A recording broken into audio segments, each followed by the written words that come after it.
എല്ലാ കൂട്ടുകാർക്കും നല്ലൊരു രാത്രി ആശംസിച്ചുകൊണ്ട് നമുക്ക് നേരെ കിരണിന്റെയും കല്യാണിയുടെയും നാളത്തെ നല്ലൊരു പ്രൊമോ വിശേഷം കേട്ടാലോ. ആദ്യമായി കാണുന്നവരാണെങ്കിൽ ചാനൽ ഇഷ്ടപ്പെട്ട ഒന്ന് സബ്സ്ക്രൈബ് ചെയ്യാൻ മറക്കരുത്. വീഡിയോ ഇഷ്ടപ്പെടുവാണെങ്കിൽ ലൈക്ക് ചെയ്യാനും മറക്കരുത് കേട്ടോ. നമ്മുടെ മുന്നോട്ടുള്ള യാത്രയിൽ നിങ്ങളുടെ സപ്പോർട്ട് ലൈക്ക് വേണം നമുക്ക് ഏറ്റവും കൂടുതൽ പ്രചോദനമായി മാറിക്കൊണ്ടിരിക്കണേ. അപ്പൊ നമുക്ക് നേരെ നമ്മുടെ വിശേഷത്തിലേക്ക് പോയാലോ. അങ്ങനെ ഇന്നത്തെ വിശേഷത്തെ നമ്മൾ കണ്ടു.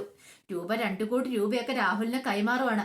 പണം കിട്ടിക്കഴിഞ്ഞപ്പോഴത്തേനും രാഹുലിന് എന്തെന്നില്ലാത്ത സന്തോഷം. രക്ഷപ്പെട്ടു. അവന്റെ ശല്യം ഇന്നത്തോടു കൂടി അവസാനിപ്പിക്കണം ആ മനോഹറിന്റെ. പിന്നെ അവൻ തന്റെ മോൾക്ക് നേരെ ഒരിക്കലും വരില്ല. പിന്നെ ആ കുഞ്ഞ് അതിനെയും കൂടെ എങ്ങനെയല്ലേ ഒഴിവാക്കിയിട്ടുണ്ടെങ്കിൽ കിരണിനെ കല്യാണിയും തമ്മിൽ വേർപ്പെടുത്തിയിട്ട് തന്റെ മോളിലെയും കിരണിനെയും തമ്മിൽ ഒന്നിപ്പിക്കാം. അങ്ങനെ ചില ചിന്തകളൊക്കെ രാഹുലിന്റെ മനസ്സിലുണ്ട്. അങ്ങനെ ഭയങ്കര സന്തോഷത്തിലാണ് രാഹുൽ പോണേ. ഈ സമയം പണമൊക്കെ കൈമാറിയിട്ട് നേരെ രൂപ വരുന്ന കിരണിന്റെ അടുത്തേക്കാണ്. കിരണിന്റെ അടുത്ത് വന്നിട്ട് പറഞ്ഞു, അത് മോനെ പറഞ്ഞ പോലെ തന്നെ പൈസയൊക്കെ ഞാൻ കൊണ്ടേ കൊടുത്തിട്ടുണ്ടെന്ന് പറയാം. അപ്പൊ ഇനി അമ്മ ഒന്നുകൊണ്ടും പേടിക്കണ്ടെന്ന് പറയാം. കാര്യങ്ങളൊക്കെ ഞാൻ ബാക്കി നോക്കിക്കോളാന്ന് പറയാം. അല്ല, നിന്റെ പ്ലാൻ എന്താ? അമ്മയ്ക്ക് പണം തിരികെ കിട്ടിയാ പോരെ? പോകുന്ന വഴിക്ക് കുറച്ച് ഗുണ്ടകൾ ആ പണം തട്ടിയെടുക്കും. പിന്നെ അമ്മയുടെ കയ്യിലേക്ക് തന്നെ ആ പണം എത്തുമെന്ന് പറയാണ്. ഇത് കേട്ടതും രൂപ പറഞ്ഞു, ഒരു കാരണവശാലും അയാൾക്ക് ആ പണത്തിന്റെ കാര്യമില്ല. കാരണം ഞാൻ കൊടുക്കാൻ പറ്റുന്നതിന് മാക്സിമം കൊടുത്ത് സഹായിച്ചിട്ടുണ്ട് മുമ്പ്. ഇനി എന്നെ കൊണ്ട് പറ്റില്ല. കാരണം ഇത്രയും കാലം എന്നെ ഊറ്റിയെടുത്ത് അതോടൊപ്പം തന്നെ എന്റെ ജീവിതം ഇല്ലാതാക്കി തീർത്ത ആ രാഹുലും ശാരി എല്ലാരും കൂടെ ചേർന്നിട്ട്. ഇല്ലെങ്കിൽ എനിക്ക് കുഴപ്പമില്ലായിരുന്നു. എന്റെ ജീവിതം തകർത്തില്ലായിരുന്നെങ്കിൽ എന്ത് വെള്ളം ഞാൻ കൊടുത്തേനെ. പക്ഷെ എന്റെ ജീവിതം 10-20 വർഷം എന്റെ നശിപ്പിച്ച അയാള്. അപ്പൊ അയാൾക്ക് ഞാൻ ഒരു തരി പൊന്നോ അല്ലെങ്കിൽ ഒരു 10 രൂപ പോലും കൊടുക്കാൻ പാടുള്ളതെന്ന് പറയണം. കിരൺ പറഞ്ഞു, അത് ശരിയാ. അമ്മ പറഞ്ഞ 100% ശരിയായിട്ടുള്ള കാര്യം. മാക്സിമം ഊറ്റാൻ പറ്റുന്നതിന്റെ ഊറ്റിയെടുത്തവര് ഇത്രയും കാലം അമ്മേനെ പിഴിഞ്ഞില്ലേന്ന് ചോദിക്കാം. സത്യങ്ങളൊക്കെ മനസ്സിലാക്കി കഴിഞ്ഞെന്നെങ്ങാനും രാഹുൽ അറിഞ്ഞു കഴിഞ്ഞിട്ടുണ്ടെങ്കിൽ ഒരു കാരണവശാലും അമ്മയുടെ അടുത്തേക്ക് അയാൾ വരത്തില്ലായിരുന്നു. കാരണം അയാൾക്കറിയാം തനിക്കിട്ട് കിട്ടാൻ പോകുന്ന പണി എന്താന്നുള്ള കാര്യം. പക്ഷെ ഇപ്പൊ അയാളെ സ്വപ്നത്തിൽ പോലും വിചാരിച്ചിട്ടുണ്ടായിരിക്കില്ല അയാൾക്കിട്ട് വരാൻ പോകുന്ന പണി എന്താന്ന്. അമ്മ ധൈര്യമായിട്ടിരുന്നോ, പണം അമ്മയുടെ കയ്യിലേക്ക് വരുമെന്ന് പറയാം. ഇത് കേട്ടതും രൂപ പറഞ്ഞു, അതെ, അയാള് മാത്രല്ല അയാളുടെ ആ മോളുണ്ടല്ലോ സരയും, അവൾക്കിട്ടും കൂടെ ഉള്ള പണിയത്. അങ്ങനെ മനോഹർ അവളുടെ ജീവിതത്തിൽ നിന്ന് ഒഴിവായി പോയിട്ടുണ്ടെങ്കിൽ മിക്കവാറും ആ കുരിശിന് കിരൺ മോന്റെ തലയിലേക്ക് കെട്ടിവെക്കാനായിട്ട് അയാൾ നോക്കുള്ളൂ. അതിനുള്ള അടുത്ത തന്ത്രം എന്ന് പറഞ്ഞാൽ കല്യാണി മോളെ ഇല്ലാതാക്കാനായിരിക്കും അയാൾ നോക്കുന്നത്. അതൊന്നും ഒരു കാരണവശാലും പാടില്ലെന്ന് പറയാണ്. ഇത് കേട്ടതും കിരൺ പറഞ്ഞു, അതൊക്കെ നടക്കുവാഞ്ഞിട്ടാണോ അമ്മേ? അതൊക്കെ നടക്കാത്ത സ്വപ്നമല്ലേന്ന് ചോദിക്കാം. അയാളെ കുറിച്ച് മോന് നന്നായിട്ട് അറിയാലോ. ബഗാസുരൻ. അതുകൊണ്ട് എന്തും ചെയ്യാൻ മടിക്കാത്തവനാ. ആരെ കൊന്നിട്ടാണെങ്കിലും തന്റെ കാര്യം സേഫ് ആക്കണം. എല്ലാം തനിക്ക് തന്റേത് എന്നുള്ള ചിന്ത മാത്രമേ ഉള്ളൂ. അതിനനുസരിച്ച് അയാൾക്കിട്ട് അടി കിട്ടിക്കൊണ്ടിരിക്കും. കാര്യം പറഞ്ഞ എന്റെ സ്വന്തം ചോരയൊക്കെ തന്നെയാണ്. പക്ഷെ അയാളെ കുറിച്ച് പറയുന്നിടത്ത് എനിക്ക് നാണക്കേടും അതുപോലെ തന്നെ അറപ്പും വെറുപ്പും എന്ന് പറയാ. ഈ സമയം കാർത്തിക ലക്ഷ്മിനെയും കൂട്ടി നേരെ ഒരു കോഫി ഷോപ്പിലേക്ക് പോവാണ്. പിന്നീട് അവര് ഒരു ജ്യൂസൊക്കെ ഓർഡർ ചെയ്ത് അവിടെ കുടിക്കുകയാണ്. പിന്നീട് ലക്ഷ്മിയോട് പറഞ്ഞു, അമ്മേ അവിടെ ഒരുക്കങ്ങളൊക്കെ തുടങ്ങിയിട്ടുണ്ടെന്ന് പറയണ. ഫേഷ്യൽ ചെയ്യാൻ പോകുന്നു. എന്തൊക്കെ കൂത്തുകളാണ് നടക്കണമെന്ന് അറിയാവോ? നടക്കട്ടെ മോളെ, അവൻ നന്നായിട്ട് ഒരുങ്ങട്ടെ, മുഖമൊക്കെ മിനുക്കട്ടെ അങ്ങോട്ട്. അവസാന നിമിഷമല്ലേ അവൻ അറിയാൻ പോകുന്നേ. അമ്മയുടെ മനസ്സിൽ വേറെ എന്തെങ്കിലും പ്ലാൻ ഉണ്ടോന്ന് ചോദിക്കും. വേറെ പ്ലാൻ തൽക്കാലത്തേക്ക് ഞാൻ തയ്യാറാക്കിയിട്ടില്ല. പക്ഷേങ്കില് ഈ അറിയുന്ന നിമിഷം അയാൾ തകർന്നു പോകും. പക്ഷെ ഒരു കാര്യം ഉണ്ടമ്മേ, അങ്ങനെയാണ് ആകുന്ന നിമിഷം അയാൾ ഒരു കാര്യം മനസ്സിലാക്കും. കല്യാണിക്ക് കിരണോ ഇതിനകത്ത് പങ്കുണ്ടത്. അപ്പൊ അയാൾ വെറുതെ ഇരിക്കുമെന്ന് തോന്നില്ല. അയാൾ മിക്കവാറും എന്തേലും ചെയ്യാൻ വഴിയുണ്ടെന്ന് പറയാം. അങ്ങനെ അയാൾ എന്തേലും ചെയ്യട്ടെ മോളെ. അങ്ങനെ ചെയ്യാനും ഇങ്ങോട്ട് വരട്ടെ. അയാൾക്കൊട്ട് പണി നമ്മൾ കൊടുക്കുകയല്ലേ ചെയ്യുന്നേ. പിന്നെ അയാൾ ഒരിക്കലും എഴുന്നേക്കില്ല. ഈ കാര്യങ്ങളൊക്കെ അറിഞ്ഞു കഴിയുമ്പോൾ തന്നെ അയാളുടെ നെഞ്ചു പടഞ്ഞ് അയാൾ മിക്കവാറും ചത്തുപോകും. പിന്നെ ഉള്ളത് ആ മോനല്ലേ, അവന് പുറത്തിറങ്ങുമോ? പിന്നെ കമ്പനിയില്ല ഒന്നുമില്ല എന്ന് അറിഞ്ഞു കഴിഞ്ഞിട്ടുണ്ടെങ്കിൽ പിന്നെ പുറത്തിറങ്ങാൻ പറ്റില്ല. പോരാത്തന് ആ രാജപ്പണിന് ലക്ഷങ്ങളല്ലേ കൊടുക്കാനുള്ളേ. അയാൾ വെറുതെ വിടുവോ? ചത്തില്ലെങ്കിൽ അയാൾ വന്ന് കൊല്ലുവല്ലേന്ന് ചോദിക്കുകയാണ്. പിന്നെ ആ തള്ളയുടെ കാര്യത്തിനും തീരുമാനമായിട്ടുണ്ട്. എത്ര കിട്ടിയാലും പഠിക്കാത്ത ഒരു ജന്മമാണല്ലോ അത്. ആ ഒരൊറ്റ എഴുത്തിയ ആ കൊച്ചുമോനെയൊക്കെ ഇങ്ങനെയാക്കി മാറ്റിയെന്ന് പറയണം. ഇത് കേട്ടതും കാർത്തി പറഞ്ഞു, അതൊക്കെ ശരി തന്നെയാ. പക്ഷേങ്കിൽ ഇതൊക്കെ അറിയുന്ന നിമിഷം ഉണ്ടല്ലോ, അവര് പിന്നെ എന്താ ചെയ്യുന്നത്, എന്താ കാണിക്കാൻ പോകുന്ന പറയാൻ പോലും പറ്റില്ല. അതിനേക്കാൾ ഉപരി നമ്മൾ കാരണം കിരണ്ടും കല്യാണിക്കും നാളെ ഒരു ദോഷം ഉണ്ടാവരുത്. നമ്മളോട് അടുത്ത് നിന്നതിന്റെ പേരിൽ അറിയാതെ നമുക്ക് ശത്രുക്കൾ വേറെയുണ്ട്.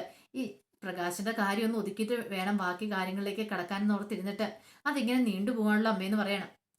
അതൊന്നും ഓർത്ത് മോള് വിഷമിക്കണ്ട. മോള് വേറെ ഒന്നിനെക്കുറിച്ചും ചിന്തിക്കണ്ട. ഇപ്പം നമുക്ക് ബന്ധുക്കാരെന്ന് പറഞ്ഞാൽ കിരണും കല്യാണി എല്ലാവരും ഉണ്ട്. അവർ നമ്മുടെ കൂടെ സ്ട്രോങ് ആയിട്ട് നിൽക്കുന്നുണ്ട്. പിന്നെ എനിക്ക് എന്തെങ്കിലും സംഭവിച്ചാൽ പോലും മോൾക്ക് പേടിക്കേണ്ട കാര്യമില്ലെന്ന് പറയണം. ഇത് കേട്ടതും കാർത്തി പറഞ്ഞു, അമ്മ എന്താ ഇങ്ങനെയൊക്കെ പറയണെന്ന് ചോദിക്കുക. അല്ല, ഞാൻ പറഞ്ഞാ മോളെ, മനുഷ്യന്റെ കാര്യല്ലേ, എനിക്ക് അതാ പറഞ്ഞേ. നിന്നെ എത്രയും പെട്ടെന്ന് തന്നെ ഇത് കല്യാണിന്റെ കിരണിന്റെ ഒക്കെ അടുത്ത് എത്തിക്കണം എന്നായിരുന്നു എന്റെ ആഗ്രഹം. നിനക്കിനിയിപ്പം ആരെങ്കിലും ചോദിക്കാനും പറയാനും ആണെങ്കിൽ പോലും ആരെങ്കിലും ഉണ്ടല്ലോ നിന്നോടൊപ്പം അവർ നിൽക്കും എന്നുള്ള കാര്യത്തിൽ എനിക്ക് നല്ല ഉറപ്പുണ്ട്. അതുകൊണ്ട് ആ ഒരു കാര്യത്തിലൊന്നും എനിക്കൊരു ഭയമില്ലെന്ന് പറയാം. പിന്നീട് കാർത്തി പറഞ്ഞു, ഇനിയുള്ള ഓരോ അടിയും സൂക്ഷിച്ചു വേണം മുന്നോട്ട് വെക്കാനായിട്ട്. ഒരു കാരണവശാലും കല്യാണത്തിന് മുമ്പ് ആ പ്രകാശനും വിക്രമം ഒന്നും സത്യങ്ങളൊന്നും അറിയാൻ പാടില്ല. ആ രജിസ്റ്റർ ഓഫീസിൽ വന്നതിന് ശേഷം മാത്രം അറിയാൻ പാടുള്ളെന്ന് പറയാണ്. അത് ശരിയാ മോളെ, ആ നിമിഷത്തിന് വേണ്ടിയാ കാത്തിരിക്കുന്നേ. അല്ല, കിരണും കല്യാണിയൊക്കെ കല്യാണത്തിന് വരുമെന്ന് പറഞ്ഞിട്ടുണ്ടോ? വരുമെന്ന് പറഞ്ഞിട്ടുണ്ട്. എങ്ങനെ ഏതൊന്നും ആയെന്ന് അറിയത്തില്ല. വരുമേ, അവര് വരാതിരിക്കത്തില്ല. അവർക്ക് ഈ കാഴ്ച കാണണമല്ലോ. എങ്കിൽ മാത്രമല്ലേ നമ്മൾ ഉദ്ദേശിച്ച പോലെയൊക്കെ കാര്യങ്ങൾ മുന്നോട്ട് പോകത്തുള്ളൂ എന്ന് പറയണം. അങ്ങനെ അവർ കുറെ സമയം കൂടെ സംസാരിച്ചിരുന്നിട്ടാണ് പിരിയണേ. പിന്നീട് കാർത്തിയെ വീട്ടിലേക്ക് വന്നു കഴിയുമ്പോഴത്തേനും പ്രകാശം കാത്തിരിക്കുന്നുണ്ടായിരുന്നു. അല്ല മോളെ, മോൾ ഇത് എവിടെ പോയതാന്ന് ചോദിക്കാം. അത് പിന്നെ കല്യാണമൊക്കെ അല്ല അച്ഛാ, കുറച്ച് പർച്ചേസിങ്ങും കാര്യങ്ങളൊക്കെ ഉണ്ടായിരുന്നു, അതിനുവേണ്ടി പോയതായിരുന്നു പറയാം. ദേ, ഈ പ്രാവശ്യം എന്താളും കല്യാണം മുടങ്ങാനൊന്നും പോകുന്നില്ല കേട്ടോ. എല്ലാവരുടെയും മുന്നിൽ എനിക്കൊന്നും ഞെളിഞ്ഞു നിൽക്കണമെന്ന് പറയണം. ഇത് കേട്ടത് കാർത്തിയെ മനസ്സിൽ പറയാ, നീ ഞെളിഞ്ഞു നിൽക്കൂടാ, നന്നായിട്ട് തന്നെ നിൽക്കും. നിനക്കിട്ടുള്ള പണി പുറകെ വരുന്നുണ്ട്. നീ ഇതറിയാതെയല്ലേ എത്രത്തോളം നീ സന്തോഷിക്കാവോ അത്രത്തോളം നീ അങ്ങോട്ട് സന്തോഷിച്ചു. കാരണം സന്തോഷത്തിന്റെ ഉയരം കൂടുന്നതനുസരിച്ചാണ് വീഴ്ചയുടെ ആഘാതം കൂടത്തുള്ളൂ. എത്ര ഉയരത്തിലേക്ക് പോകുന്നോ അത്ര ഉയരത്തിലേക്ക് തന്നെ പോയിക്കോ. അവസാന നിമിഷം നെഞ്ചു പൊട്ടി നീ പെടയും കൺമുന്നിൽ കിടന്ന് ആ ഒരു കാഴ്ചയ്ക്ക് വേണ്ടി ഞാൻ കാത്തിരിക്കുന്നത്.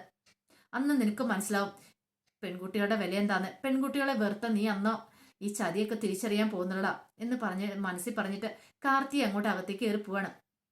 അപ്പോഴേക്കും ഭാനുമതി മുത്തശ്ശി വന്നിട്ട് പറഞ്ഞു, ആഹാ, നീ ഇത് ഇവിടെ നിൽക്കുകയാണെന്ന് ചോദിക്കും. എന്താമ്മ, എന്താ കാര്യം? അല്ല മോനെ, വിക്രത്തിനെതിരായിട്ടും കണ്ടില്ലോ എന്ന് പറയാം. അത് പിന്നെ അവനിപ്പോ ഫ്രണ്ട്സിനോടൊക്കെ ഇപ്പൊ കറങ്ങിയിട്ടൊക്കെയല്ലേ വരത്തുള്ളൂ. പണ്ടത്തെ പോലെ ഒന്നും അല്ലല്ലോ അമ്മേ. അവനിപ്പോ ജോലി അടിക്കാലോ, ഒന്നുമല്ലേലും ഒരു കമ്പനിയുടെ MD അല്ലേന്ന് ചോദിക്കും. അതൊക്കെ ശരി തന്നെയാ, പക്ഷെ ഒരു ഓർമ്മ വേണം, കമ്പനിയുടെ MD ആണെങ്കിലും ദേ പണ്ടത്തെ പോലുള്ള കൂട്ടുകെട്ടും കാര്യങ്ങളൊന്നും വേണ്ടെന്ന് അവരോട് പറഞ്ഞേക്കണം എന്ന് പറയാം. എന്റെ അമ്മേ, അവൻ ചെറിയ പ്രായമല്ലേ, അവൻ നടക്കട്ടെ. ഇനി എന്റെ കല്യാണം കഴിഞ്ഞതിന് ശേഷം പിന്നെ കുറച്ചാളുടെ കഴിഞ്ഞിട്ട് വേണം അവനെ നല്ലൊരു പെണ്ണിനെ കൊണ്ട് കല്യാണം കഴിപ്പിക്കാനായിട്ട്. അതുവരെ അവനിങ്ങനെ നടക്കട്ടെ. കല്യാണമൊക്കെ കഴിഞ്ഞാൽ പിന്നെ സ്വാതന്ത്ര്യമൊക്കെ ഇങ്ങോട്ട് പോവില്ലേന്ന് ചോദിക്കുക. എന്ന് നിന്നോട് ആരുടെ പറഞ്ഞ സ്വാതന്ത്ര്യം പോകുന്ന? ഓ, അത് പിന്നെ പ്രത്യേകിച്ച് ആരെങ്കിലും പറയാനുണ്ടോ അമ്മയെന്നൊക്കെ ചോദിക്കുക. ഇതും പറഞ്ഞിട്ട് പ്രകാശൻ അങ്ങോട്ട് അകത്തേക്ക് കയറി പോവാണ്. ആ സമയം പണത്തിന് വേണ്ടി വെയിറ്റ് ചെയ്ത് നിൽക്കുവാണ് മനോഹർ. മനോഹറിന്റെ അടുത്തേക്ക് സനൽ വന്നിട്ട് ചോദിച്ചു, അല്ല നിന്റെ അമ്മായച്ചന് ഇപ്പൊ തന്നെ വരൂലോ അല്ലേ? വരൂന്നാ പറഞ്ഞേ, പണം കിട്ടിയെന്ന് പറഞ്ഞ് വിളിച്ചിട്ടുണ്ടായിരുന്നു. ഇപ്പൊ തന്നെ വരുമായിരിക്കും, ഇവിടെ വെയിറ്റ് ചെയ്യാൻ പറഞ്ഞിട്ടുണ്ടെന്ന് പറയാം. എടാ, ഒരു കാര്യമുണ്ട്, പണമൊക്കെ കിട്ടി സെറ്റ് ആയിട്ടുണ്ട്. പക്ഷെ വേറൊരു കാര്യമുണ്ട്, സരയു നിന്നെ കുറിച്ച് ഇന്നല്ലെങ്കിൽ നാളെ സത്യങ്ങളൊക്കെ അറിയും. അങ്ങനെ അറിഞ്ഞാ അവള് വെറുതെ ഇരിക്കും നിനക്ക് തോന്നുന്നുണ്ടോ? ഇത് കേട്ടതും മനോഹർ പറഞ്ഞു, അവൾ എന്ത് ചെയ്യാനാ? എടാ, ബാക്കിയുള്ള പെണ്ണുങ്ങളെ പോലെ ഒന്നും അല്ലാന്ന് തോന്നുന്നു അവള്. ബോൾഡ് അറിയാലോ. അവള് ഇത്ര ഇതായിട്ട് പോകുന്നുണ്ടെങ്കിൽ അവള് വെറുതെ ഇരിക്കത്തില്ല. മിക്കവാറും നിന്നെ തേടി കണ്ടുപിടിച്ച് അവള് വരൂന്ന് പറയാം. അവള് വന്നാൽ എന്റെ പൊടി പോലും കിട്ടത്തില്ല. ഇവളല്ല, ഇനി ഇവളെക്കാളും വലിയവളുമാർ നോക്കിയിട്ട് എന്നെ പിടികൂടാൻ പറ്റിയിട്ടില്ല. പിന്നെയല്ലേ ഈ സരിയു എന്ന് പറയണം. ഇത് കേട്ടതും സനല് പറഞ്ഞു, അതൊക്കെ ശരി തന്നെയായിരിക്കും, പക്ഷേങ്കിൽ നീ ഒന്ന് സൂക്ഷിക്കുന്ന നല്ലതാന്ന് പറയണം. ഇനി എന്ത് സൂക്ഷിക്കാനാടാ? ഒന്നും കാര്യമായിട്ട് സൂക്ഷിക്കാനൊന്നുമില്ല. നിനക്കറിയാലോ, പണം വേണം എനിക്ക്. പണം കിട്ടിയാൽ പിന്നെ അടുത്ത മേച്ചിൽ പുറം തേടി നമ്മളങ്ങോട്ട് പോവല്ലേ. പിന്നെ ഇവളുടെ മുന്നിൽ നമ്മൾ വന്ന് പെടായിരുന്നാ പോരെ. പക്ഷെ ഒരു കാര്യമുണ്ടാ, ഇവളെ ഇനി സത്യങ്ങളൊക്കെ അറിഞ്ഞു കഴിയുമ്പോൾ അതിനും പണി രാഹുലിനായിരിക്കും. രാഹുൽ മിക്കവാറും എന്തെങ്കിലും ഉടനെ കടുങ്ക ചെയ്യുമെന്ന് എനിക്ക് തോന്നുന്നേ. സരയു സത്യങ്ങളൊക്കെ അറിഞ്ഞു കഴിയുമ്പോഴത്തേനും സരയു മിക്കവാറും നല്ല ഫോമിലായിരിക്കും. ആരെ എന്തൊക്കെയാ ചെയ്യുന്ന പോലും പറയാൻ പറ്റില്ല. അച്ഛനും അമ്മേനെ കുറിച്ചുള്ള സത്യങ്ങളും അതോടൊപ്പം നിന്നെ കുറിച്ചുള്ള കാര്യങ്ങളും കൂടെ അറിഞ്ഞിട്ടുണ്ടെങ്കിൽ അവളുടെ ജീവിതം തകർന്ന് തരിപ്പണോ എന്ന് കൂട്ടിയാൽ പോലെ. പോരാത്തിന് കയ്യിലൊരു കുഞ്ഞുണ്ട്, നിന്റെ കുഞ്ഞും കൂടെ. അതും കൂടെ ആയി കഴിയുമ്പോഴത്തേനും പൂർത്തിയാവും. അവള് കുറെ സ്വപ്നങ്ങൾ നെയ്തു കൂട്ടി വെച്ചിരിക്കുക. നീ പലപ്പോഴും എന്നോട് പറഞ്ഞിട്ടുണ്ടല്ലോ, അതുകൊണ്ടാണ് ഞാൻ പറഞ്ഞെന്ന് പറയാം. അവളുടെ കാര്യം വിട്ട് കളയടാ എന്ന് പറയണം. അല്ല, നിന്റെ അമ്മായിച്ചൻ വരുന്ന സമയം കഴിഞ്ഞല്ലോ, ഇപ്പൊ തന്നെ വരും, നമുക്ക് വെയിറ്റ് ചെയ്യാന്ന് പറഞ്ഞ് അവര് വെയിറ്റ് ചെയ്ത് നിൽക്കുകയാണ്. ആ സമയം രാഹുല് ഒരു മൂളിപ്പാട്ടൊക്കെ പാടി അങ്ങനെ പണം കൊണ്ട് പോവാണ്. അങ്ങനെ പോണ സമയത്താണ് പെട്ടെന്നൊരു വണ്ടി വന്ന് ഓവർടേക്ക് ഇട്ട് അങ്ങ് നിന്നത്. രാഹുലിന് ഒന്നും ചെയ്യാൻ പറ്റിയില്ല. പെട്ടെന്ന് വണ്ടിക്കകത്തുനിന്ന് ഒന്ന് രണ്ടോമാർ ചാടി ഇറങ്ങി ഇങ്ങോട്ട്. പിന്നീട് വന്നിട്ട് രാഹുൽ ഡോറയിലേക്ക് മുട്ടാണ്. മുട്ടിക്കഴിഞ്ഞപ്പോഴത്തേനും പെട്ടെന്ന് രാഹുൽ എന്താ കാര്യം ചോദിക്കുകയാണ്. ഇത് കേട്ട ഉടനെ അവന്മാര് പെട്ടെന്ന് വണ്ടിയുടെ ഡോറ് തന്നിട്ട് രാഹുലും കൂടെ വലിച്ചഴിക്കുവാണ്. മുഖംമൂടി പോലെ ധരിച്ചിട്ടുണ്ടായിരുന്നു, അതുകൊണ്ട് മുഖം ഒന്നും വ്യക്തമായില്ല. പിന്നീട് അങ്ങോട്ട് വലിച്ചഴിച്ചിട്ട് കാറിനകത്തുണ്ടായിരുന്ന ആ പണം എടുത്തിട്ട് അവന്മാര് അതും കൊണ്ട് ഓടിപ്പോവാണ്. രാഹുൽ ഒരു നിമിഷം നിൽക്കട അവിടെ എന്നൊക്കെ പറഞ്ഞു. പക്ഷെ ആ സമയം അവന്മാര് പണം കൊണ്ട് മുങ്ങിയിട്ടുണ്ടായിരുന്നു. രാഹുലിന് എന്ത് ചെയ്യണമെന്ന് അറിയത്തില്ല. രാഹുൽ ആകെപ്പാടെ തകർന്നു പോയി. ഒരിക്കലും പ്രതീക്ഷിച്ച കാര്യമല്ല രാഹുൽ ഇങ്ങനെ ഒരു കാര്യം. പണം അപഹരിക്കപ്പെട്ടിരിക്കുന്നു. ഇതിന്റെ പിന്നിൽ ആരോ പ്രവർത്തിച്ചിട്ടുണ്ടെന്ന് മനസ്സിലായി. കേസ് കൊടുക്കാനും പറ്റില്ല. കേസ് കൊടുത്തിട്ടുണ്ട് എവിടുന്ന എന്താ എങ്ങനെയാന്നൊക്കെ ചോദ്യം വരും. 2 കോടി രൂപയാണ്. അതിന്റെ പേരിൽ ഇനി എന്തൊക്കെ പ്രശ്നം ഉണ്ടാവും അറിയത്തില്ല. ആകെപ്പാടെ തകർന്ന് തരിപ്പണമായിട്ട് രാഹുൽ നിൽക്കുകയാണ്. അങ്ങനെ അതിന്റെ വിശേഷങ്ങളൊക്കെയാണ് കാണാൻ പോകുന്നത്. ഇനിയിപ്പോ പണമായിട്ട് നേരെ അവർ കിരണിന്റെ അടുത്തേക്ക് വരും. രൂപയ്ക്ക് തന്നെ ആ പണം തിരികെ കിട്ടുകയും ചെയ്യും. പക്ഷെ രാഹുലിന്റെ പ്ലാനുകളും പദ്ധതിയും എല്ലാം പൊളിയും. അതോടൊപ്പം തന്നെ മനോഹറിന്റെ ഇനി എന്തായി തീരും എങ്ങനെയായി തീരും എന്നൊക്കെ നമുക്ക് കണ്ടറിയാട്ടോ. അപ്പൊ പ്രകാശനിട്ടും രാഹുലിനും എല്ലാം ഒരേപോലെയാണ് പണികളൊക്കെ കിട്ടാൻ പോകുന്നത്. ആ വിശേഷങ്ങൾക്കായി എല്ലാവർക്കും നമുക്ക് കാത്തിരിക്കാം. ഒരിക്കൽ കൂടി എല്ലാവർക്കും നല്ലൊരു രാത്രി ആശംസിച്ചു നിർത്തുന്നു. നന്ദി.